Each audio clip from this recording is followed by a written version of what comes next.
Hello everyone, and welcome back to another episode of I Like to Read with me, your host, Rachel Polanski. So if you're new here for the first time, hello and welcome. I spent kind of the first 5 to 10 minutes of the show musing about random life-related stuff, media-related stuff. Then we get into 5 books that I have read this week. Every week we bring you 5 fresh reads. Also, I've noticed, so as at the time of recording, this is, I believe, the 6th episode. And this is my first time podcasting.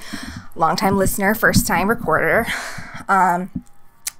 And besides knowing that I say a lot, besides some sort of, awkward mic sound issues from the first few episodes, I also kind of noticed that I refer to myself as we and sort of the royal we. Maybe that's just sort of a thing I've picked up on from other podcasters and YouTubers. Rest be assured, it's just me. I mean, there's also the pirate cat, but really we is like me and you, but just usually me. So I just wanted to clear that up. Also, I love wearing dresses, kind of my favorite clothing item. It's weird to even just like be wearing clothing that's not full-on pajamas and loungewear since we're, still in quarantine. But I wised up. I wore shorts this time because I also have ADD and fidgety. I can't just sit still here, all properly. So I'm wearing shorts because you can't see anything. We don't have to have any awkward, did she flash me? Did she not? I am always wearing underwear. But it's different vibe if that's what you're looking for. Not here we're here to talk about books. We got pirate cats. Back to shorts. Also, just like we talked a little bit about body confidence in the last episode. I definitely, as a girl with thicker thighs, have always had issues with wearing shorts, namely like the chafing issue, the like too short issue, as I am taller and have a bigger butt. And then, even though they've been around since like the 80s, biker shorts have really just decided to make their moves this summer, and I am here for it. Usually, they are longer than the traditional denim short, which I'm all about. They are fitted, so ironically, they're tighter than a lot of other shorts, and so you'd be like, that's counterintuitive, but it's actually, since they're tight, they don't like have any room to move up and chafe and be weird.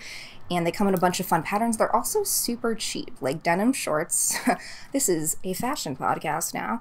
Denim shorts can be really expensive for like literally a cut-off pair of jeans. I mean, jeans, I kind of get why they're expensive. It's like you're getting a full pant. Biker shorts are cheap. They're fun. They're fashionable. I thought also like when they were first coming into trend that like as a thicker thighed girl that they wouldn't be my jam and that I wouldn't be into them. No. I freaking love them. I'm into them. I wear them all the time. They're comfortable. You can also like wear them to lounge and chill and working out, which is something I've been doing more recently. Normally it's like, who cares? But the fact that I can use it for both it's a pretty freaking cool.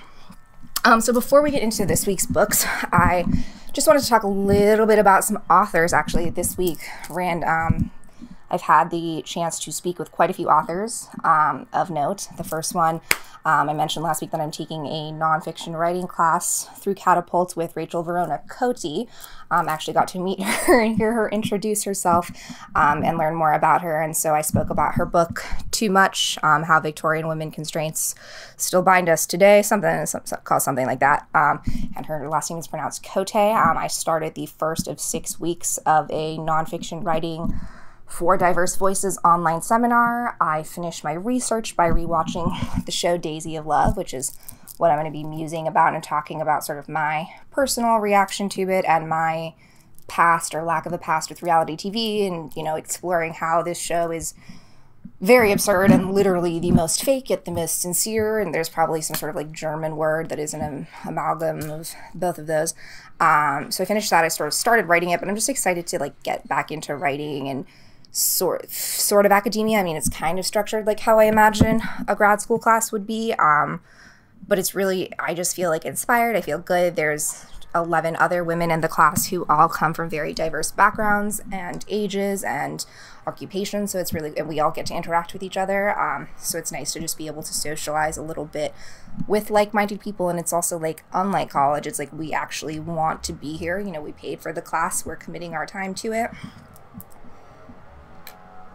So it's like knowing that the people are fully invested in it makes it more worthwhile. So I got to talk to her a little bit, and we'll continue to update you guys on the class and everything. The next author that I got to interact with was Ilana Masad, whose debut novel, All My Mother's Lovers, I believe I talked about in a previous episode. I was lucky enough to be able to get her for a book club that I run through my work. I'm a nonprofit's events manager, and every month I host a book club with women, it just happens to be women, with members of the temple that I work for. And Alana joined us because we talked about her book, and I got to lead a discussion, just learn a lot about her, like how she wrote this book, what led her to it. I won't get into it because I already discussed it, but it's about a girl whose mother, or young woman whose mother passes away and leaves a wake of lovers and letters to those lovers. And so her daughter goes on this road trip to deliver those letters and to kind of learn more about her mother's past. It's beautifully written. There's complex characters. She was just very eloquent. She was very well spoken. I learned a lot about her background in the debut writing process, and I'm definitely, more of a reader than a writer. Writing has always been a fun hobby of mine, but reading is more where my heart lies, definitely where I feel like more comfortable from that side versus being the writer side. She just was very, like I said, personable. She was eloquent. She was well spoken. She was really cool, like the kind of person that I would want to be friends with. So that was that. And then the last one is Lindsay Ellis, who is most known probably for her like YouTube essays that go into like, why is Titanic bad and the death of the author. And she's wonderful and prolific and very cool, and also like another I want to be friends with you, aspire to be you. She just released her first novel as well. It is a sci-fi novel called Axiom's End. I haven't read it yet because so she's doing a virtual book tour. My boyfriend and I, we paid to support a local bookstore in Cambridge, Porter Square Books, that's near where we're both from. And this event was put on digitally, and Lindsay was in conversation with author and friend and local mortician owner and local, actually, Los Angeles, Caitlin Doty, and talking about her book. So we haven't read it yet. It's in the mail. That is one that I am going to be getting the physical copy of.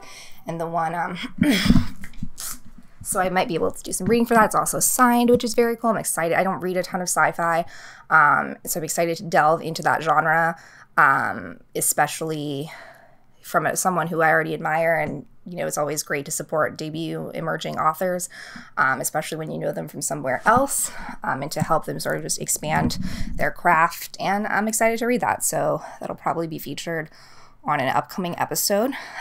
So without further ado, we're going to take it away with this week's 5 books.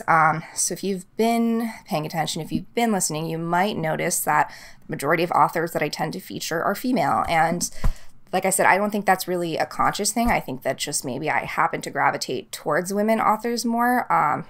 A lot of the books, the order of the books that I read is sort of just determined by library Kindle roulette and what's available. So that has a big piece to do with it. But today's episode, we have 4 of the 5 authors, by no chance other than they were what became available at the library, are male.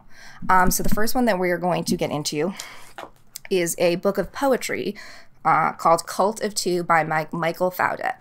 Michael Faudet is probably one of my favorite contemporary poets, if not poets of all time. He is sort of in that trend of the like Rupi Kaur, like Instagrammable poems, and that the majority of his poems and words are really just a few lines or a few sentences. But this is his 4th collection, I believe, and it came out in 2019, so it came out last year. I don't know how I missed it because I've read his other 3 works of poetry. I always like to have the physical copy with me because I dog ear about 10 to 15 of the poems and love to revisit them. I've read his other 3 pieces of work. They're equally as beautiful.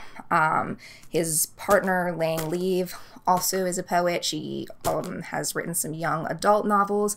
They just seem like a really cool dream couple.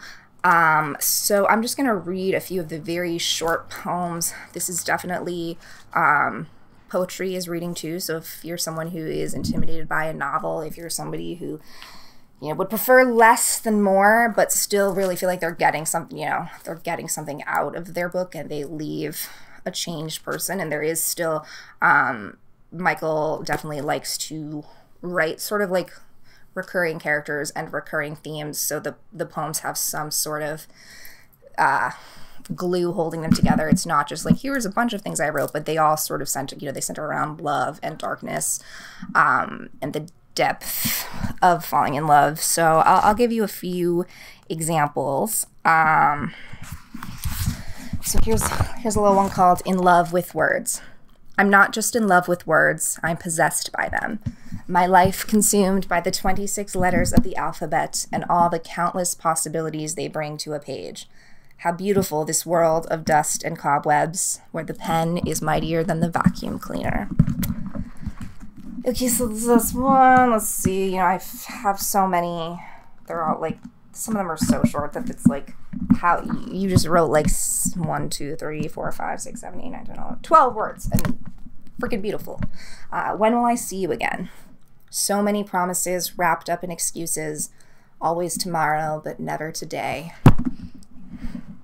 I feel that's very, very relatable. And okay, we'll read one more. This one's called The Past. The past is the past. You can't change it. But you can cherish it, celebrate it, laugh about it, learn from it, and take the happy memories with you. What really matters is today, the new page that's waiting to be written, knowing you have your whole life ahead of you and the best is yet to come. So if you liked any of those poems, definitely check out Michael Faudet. His other books, Dirty Pretty Things, is the only one that comes from, Dirty Pretty Things is his other, best-selling collection, but they're all worth checking out. They are also nice to just have and revisit if it's, you are more of a novel reader, but you want to change it up and add some poetry. You could do a little, like, let me read a poem a day, or let me read a couple poems every day. I mean, I think it's over 200 pages, but it's so, you can just see a little, it's short. Those poems, each of those poems I read you takes up 1 page. Some are longer, but that's the gist of it. So next we have Antkind by Charlie Kaufman.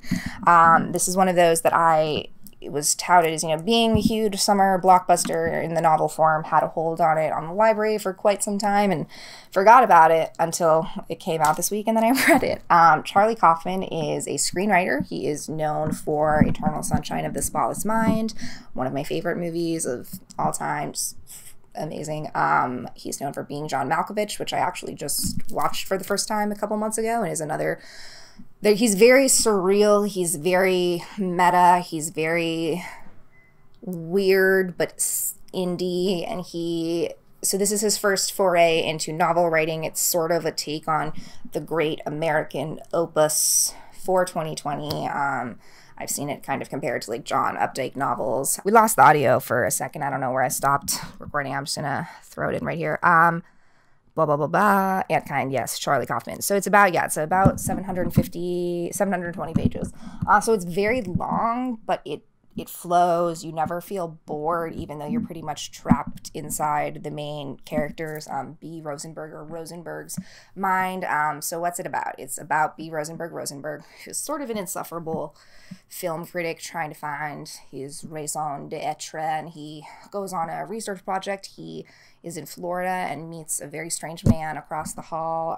This man's life purpose has been filming a movie basically since he was like in his early 20s. And so the movie is 3 months long, which is absurd. And so this becomes he is infatuated by it. He's like, this is my reason for living, and this will be sort of my life's work to analyze this and show it to the world. Long story short, the film gets destroyed. And that's revealed pretty early on, and then the rest of the novel is B's journey through trying to remember this film, trying to recreate this film.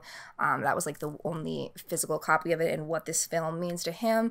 It tackles larger Hollywood studio issues. It definitely tackles the issue of the screenwriter and the writer in relation to their own art, the interpretation of art amongst others, a lot of like existential nihilism philosophy but written for the 2020 everyday man. it is reminiscent of his films, but I've often want, I guess screenwriters, whenever they write books, they know what they're doing. It's probably a lot harder to go from a book to a screenwriter, but screenwriting is definitely, at least the brief ones that I've written, a few classes I've taken, it's definitely an act in restraint. There's only so much you can say on the page. Less is more, whereas, a book, especially Antkind, is a huge stream of consciousness, and it's definitely Kaufman's style, but I think he enjoys, and you can see it just being able to explore this stream of consciousness and individual mind in a way on the page that you can't necessarily get on the screen. So that is definitely a fun one, a longer one that's still fast-paced.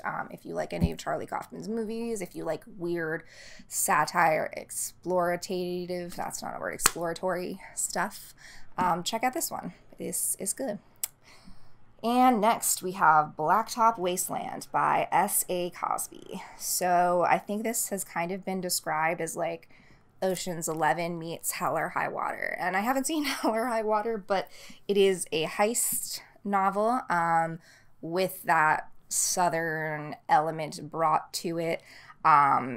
The main character is Beauregard Bug Montage, which is an incredible name, Beauregard Montage. Like, he's a very three-dimensional, you can just picture him in your mind. The book almost reads like a Coen Brothers novel. It's very noir, it's very robbery. There's a robbery, Beau gets himself into a rough situation, and that robbery reverberates throughout the entire novel, leads to other situations. It's a heist novel, but I'm not going to get too much into it. It's a heist novel that uses that plot device to really explore its characters, explore its world, and what pushes one man to or to not be involved in a heist. Again, I can see it being easily made into a film or a movie, and I think it definitely has that potential, but this is S.A. Cosby's first novel too, so very impressive in just the way that he is able to so vividly create a world. A Southern heist archetype, I believe, has been done. It's been done a lot of times, and to breathe new life into it is really poetic. It's not a poetry novel by any means. But it's got some tinges of like Baby Driver to it, also with just that sort of like heist, heightened chase aspect to it, and you can easily see the elements of that brought to the page, and it moves like a film, but it reads like a book, and you get the best elements of both, which is truly one of the marks of a good writer, especially in this day and age, when everyone, sometimes you're not so much into Antkind, 800, 700 page stream of consciousness. You just want something a little tighter. You want something with a little more defined of a narrative arc, but you still want something literary, not just like a John Grisham, no shade, but like something like that. It's a little more unique. So Blacktop Wasteland that's the one for you, all you little crime lovers and literary explorers. Next, we have The Hotel Neversink by Adam O'Fallon Price. First of all, multi-perspective novel. There's at least like 5 or 6, maybe even 7 or 8 different perspectives. I always feel like the more perspectives, the better, as long as they serve a purpose, because sometimes the multi-perspective trope can be very gratuitous and like, look at me, I'm just showing everybody's point of view to show it. TV can do that a lot too, but The Hotel Neversink follows the titular hotel from its inception in the late 1800s with the Sikorsky family all the way through pretty much present day, and the different people who have stayed there, as well as the family that's owned it, their different relationships. The novel moves forward in time from that beginning, dealing with different people, and it kind of like popcorns around those different people. So say we end one chapter, a maid walks into the room, the next chapter is going to be from that maid's point of view, and it paints a very there is like a mystery and a child abduction that happens at the beginning of the novel, and so it could have easily taken that more noir thriller aspect, but instead it just uses that as a backdrop for like all the weird mysterious stuff that's happening. But the true weird mysterious stuff is really the people involved with it and their own personal connections, as well as like their outside world that still brings them back to this hotel in some aspect or another. It was very, you know, there's Westing game aspects to it. I always think it's great when there is a mystery element that is used as the device to propel things forward, but the book, it's not about solving the mystery. Like, we do at the end get some sort of resolution. It's almost like a little bit of a Deus Ex Machina, where we're like, okay, everything wraps up and kind of comes full circle, but it makes sense in a good kind of context. It's not just like, oh, it was this random person all along. Like, there is reasoning behind it. There's purpose. It causes you to re-examine everything that you previously looked at. It reads like you are truly in that hotel. I think the choice to set it over 100, 150 years was smart, because you get to see also how this hotel is a character in itself and how it changes yet stays the same for all of these people involved. So that is definitely a sort of like a Westing game for adults. Got a little bit of series of unfortunate events elements to it, a little bit of what was that movie? That movie that came out where everyone was like at the John Hamm, and it was like Chris Hemsworth. Let's see. John Hamm, Chris I'm sure this is really fun for you guys. Sorry. At least, you know, I'm learning. I'm having my books up ahead of time, and sometimes there's no script. I'm just talking. I'm like, oh, let's talk about that. Excuse me. Bad Times at the El Royale, sort of, yes, like a different cast of characters that all come together in this setting, and the setting impacts them in different ways, and through their coming together, their lives change, and blah, blah, blah. And lastly, we have probably the lightest, most beach-ready of all of these, because it is still summer and people are still going to the beach. Friends and Strangers by Courtney Sullivan. Friends and Strangers deals with our two main protagonist women. One is Elizabeth. She is a new mom in her late 30s, and she hires a nanny, Sam, who is a local college student, to watch her son. And the women are both dealing with their own relationship issues. Elizabeth has been married a while. Her husband's working on an invention and quit his job. She has some secrets about money. Sam is recently in a relationship with a older British man, and also she's a senior in college, so kind of just trying to figure out, you know, what do I want to do after I graduate, and is my identity tied to this person, or is it tied, you know? So their relationship forms, but it's very weird in a good way, and the author recognizes that, and the characters recognize that too, because there is something very strange about, like, you're paying this person, but you're inviting them into your home, and you're letting them watch and bond with your most precious possession, your child. And Elizabeth is very lonely. Sam is also lonely in her own way. The author really explores the different facets of what it means to be a woman in such a different place and time. Both of the characters are they're well developed. They come alive off the page. Their relationship just seems very organic. It seems very real. There's definitely, you know, some absurdity, but nothing that isn't too out of the realm for just everyday life. And it's a very, you know, we've all, I think, you know, had friendships that have been weird and felt so right, but felt so wrong for one reason or another, whether it was age or circumstance, or, you know, you knew it was important and pivotal for that specific time in your life, but you also knew that there was an expiration date to it. So what happens when you throw all that together in these two women, and how are their lives changed forever? Well, Courtney Sullivan explores it, and at the end, sometimes I hate, you know, the epilogue flashes forward to, you know, 5 or 10 years after the book kind of leaves off, and we get to see how they've evolved and how they come together at the end, and it's really a very satisfactory conclusion that you don't always get, and sometimes I'm like, just leave it there, like, let's leave it up for interpretation, and the readers can figure out what they want. But even though there is sort of that to this, it's also like, okay, I get it, enough of a conclusion, and I can picture where they're left at, and I'm very satisfied, and that's hard to find in a book. So there you have it. 5 more books for this week. I hope I didn't say as much, and if I did, please forgive me. Hopefully no coochie flashes. The pirate kitty has just been sleeping and staying here the whole time. Can't wait to turn my AC back on.